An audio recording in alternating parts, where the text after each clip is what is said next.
Another day, another game na naman tayo mga doy.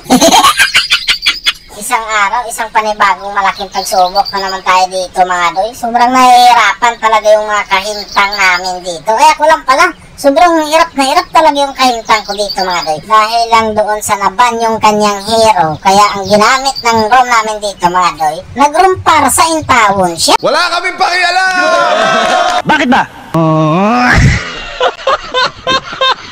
Kaya yung inbox namin dito, puro trastukan na lang yung taon yung nangyayari.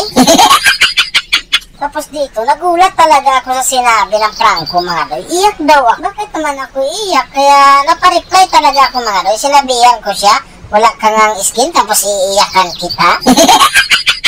Tapos hindi pa yan siya marunong manghok. Kita mo naman yan, nagpapahok ako dyan pero hindi talaga siya makahok. Tapos dito nag-ahabol mga doy. Pinalagan ko siya dyan mga doy kasi naka-ano yan siya, naka-damage build. Kita yan man siguro mga doy, di ba? Ang bilis lang yung taon yung binura sa mapa. Dito sinabihan ko na yung mga kampi ko na huwag nyo nang habulin yan kasi baka masaktan lang talaga kayo. At ayun na nga mga doy, hindi talaga ako nagkamali.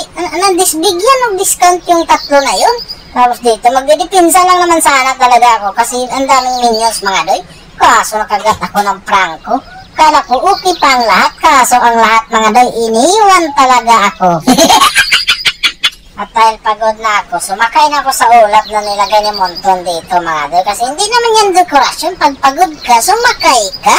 Tapos yung hanabi, sus Mariusip, yung hanabi na to, parang pusti lang talaga, naggalim tapos wala namang ibang magagawa, umiga lang talaga. Pero kahit umiga na yung hanabi mga doy, pumunta pa rin talaga ako doon sa hinigaan niya kasi tinulungan ko talaga siya doon sa pagkakataon na yun kahit umiga na.